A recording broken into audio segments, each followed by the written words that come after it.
Bonjour, bonsoir à toutes et tous. Aujourd'hui on se retrouve pour la première vidéo d'un nouveau concept sur la chaîne où on va tout simplement parler de trains en tout genre, de toutes les époques et de toutes les couleurs. Et pour cette vidéo j'ai choisi de vous parler de l'autorail 46 de la SNCB. Alors pourquoi cet autorail là en particulier? Eh bien, tout simplement parce que pour moi c'est un des plus beaux autorails ayant circulé en Belgique, et de deux, j'ai, vous le verrez plus tard dans la vidéo, une certaine affinité avec ce véhicule. Alors, en 1930, la SNCB a pour projet de construire des autorails légers et commence à développer les modèles 551, 552 et 553. Après la Seconde Guerre mondiale, la SNCB laisse ce projet sur le côté et décide de se tourner vers des autorails plus lourds, et commenceront à développer les 603, 604 et 605. Qui plus tard donneront les 43, 44 et 45. Mais après quelques études, la compagnie décide de reprendre son projet d'avant-guerre car elle se rend compte que ce serait pas si mal que ça d'avoir des autorails plus légers pour les lignes secondaires, car plus léger dit moins de consommation. Une différence notable avec les autorails d'avant-guerre est tout simplement le confort. J'ai eu la chance personnellement de pouvoir circuler dans les deux.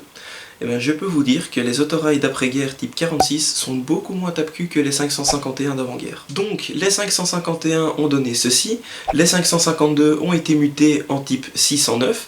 Je n'ai trouvé aucune photo sur internet des types 609, même dans aucun des bouquins que je possède. Donc je pense à titre personnel qu'il s'agirait des autorails type 49 de la SNCB, mais information à prendre avec des pincettes car je n'ai trouvé aucune réelle information là-dessus.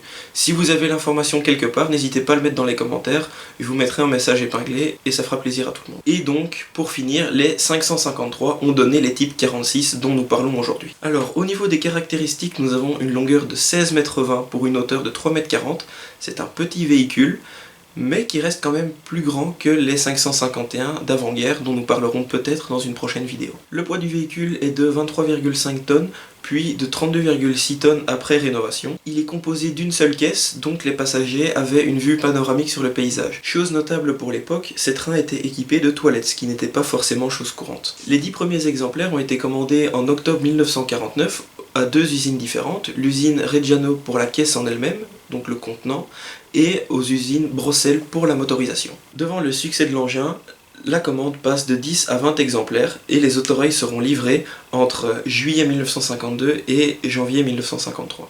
Les couleurs d'origine étaient crème et bleu pour une partie d'entre eux, et les autres étaient peints en vert bicolore. Ils seront tous repeints en jaune et rouge après leur rénovation entre 1972 et 1975. Cette rénovation apporte aussi un changement de motorisation qui est passé de 8 cylindres mécaniques à 6 cylindres hydrauliques, et cette rénovation a été effectuée par la société General Motors. Les premiers moteurs étaient des boîtes manuelles à 4 vitesses comme sur les voitures, et après modernisation, les moteurs sont passés à des vitesses automatiques. Et que ce soit les moteurs d'avant ou après rénovation, ils étaient suffisamment puissants que pour emmener l'autorail avec des personnes à l'intérieur à une vitesse maximale de 80 km/h. A la base, les 46 circulaient sur les lignes plutôt secondaires, jusque dans les années 60 quand la SNCB décide de fermer certaines d'entre elles à cause du secteur automobile qui prend de plus en plus d'ampleur, plus de gens se déplaçaient en voiture, donc la demande était moins importante.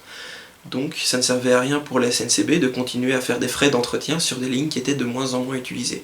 Ils ont donc décidé de fermer ces lignes. Donc une partie des 46 qui étaient affectés à ces lignes se sont mis à rouler sur des lignes plus importantes, et certains d'entre eux sont restés encore sur des lignes secondaires non électrifiées. En 1984, les 46 sont officiellement radiés du service voyageur de la SNCB, leur capacité étant devenue trop petite par rapport à la demande qui allait en s'accroissant. Une bonne partie des exemplaires ont été cédés à des chemins de fer touristiques, alors qu'une autre partie des exemplaires ont été récupérés par la société Infrabel pour en faire des engins de chantier. Et en parlant de chemins de fer touristiques, les abonnés les plus passionnés d'entre vous auront remarqué quelques exemplaires de 46 dissimulés dans mes vidéos, on peut en voir un ici et un autre là. Ces deux photos ont été prises sur le chemin de fer à vapeur des Trois-Vallées qui se trouve près de Couvain, plus précisément entre Mariembourg et Treyne. De mémoire, il y a deux autres exemplaires qui sont en état de marche au rail du Boc, et au moins un, si je dis pas de bêtises, en état de marche au centre de la vapeur de Maldegem, en Flandre. Et je parlais du rail du Boc il y a quelques instants, on va justement y venir. C'est premièrement l'endroit d'une des premières vidéos de la chaîne YouTube, donc voici un extrait.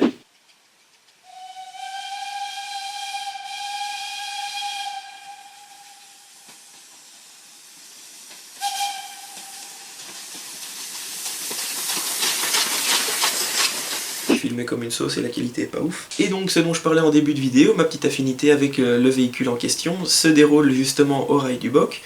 J'avais 12 ans, c'était en juillet 2014, Première visite à cet endroit-là, on fait un petit trajet en autorail 46 justement, et moi, grand passionné que je suis, je passe tout le trajet juste derrière le conducteur, agglutiné à la vitre. Et à un moment, au retour de ciné, une fois qu'on est sur la portion de voie sécurisée, le conducteur propose à plusieurs des enfants qui étaient là de prendre les commandes de l'autorail. Évidemment, plusieurs enfants acceptent, moi aussi, j'ai fait semblant d'hésiter pour être honnête. Et donc je me retrouve, moi, du haut de mes 12 ans, aux commandes d'un truc qui fait 32 tonnes, je le rappelle, et le conducteur me dit, voilà, ça c'est pour avancer, ça c'est pour freiner, je sais plus exactement les contrôles, mais je crois que c'était un levier... Quand on pousse en avant, l'autorail avance, quand on le met en arrière, il recule. Et globalement, ça se passe plutôt bien. J'avance lentement parce que j'étais stressé, donc j'osais pas faire avancer le train trop vite, ce qui peut se comprendre. Et après avoir parcouru un petit kilomètre, le conducteur me fait signe de m'arrêter pour que je laisse ma place à un autre des enfants qui était là. Et il me dit, voilà, tu t'arrêtes au niveau du poteau blanc et tu laisses la place à quelqu'un d'autre. Donc moi je commence à freiner doucement, mais j'osais pas trop freiner pour pas brusquer les passagers, parce que oui, il y avait des passagers. Du coup je commence à freiner, le conducteur me dit de freiner plus fort, et moi, je tire à fond. Ce qui a eu pour effet de déclencher le freinage d'urgence. Du coup, tous les gamins qui étaient agglutinés, ils se sont pris la vitre, le conducteur qui était à côté de moi, il s'est pris le pare-brise, et tous les passagers sont venus voir au niveau de la cabine pour voir si le conducteur ne s'était pas évanoui, parce que oui, il y a quelque chose qu'on appelle la pédale du mort. À intervalles réguliers, il y a une sonnette qui retentit dans la cabine, et le conducteur doit enfoncer avec son pied une pédale, pour prouver qu'il est encore en vie, tout simplement. Et si le conducteur n'enfonce pas la pédale suffisamment rapidement, crac, freinage d'urgence. Et donc tous les passagers ont pensé que le conducteur avait un problème, soit évanoui, soit mort, alors qu'en fait non, c'est juste moi qui ai pilé comme un débile. Et voilà, cette première vidéo est maintenant terminée, j'espère qu'elle vous aura plu. Si c'est le cas, n'hésitez pas à mettre un petit pouce bleu pour me faire savoir que vous avez apprécié la vidéo.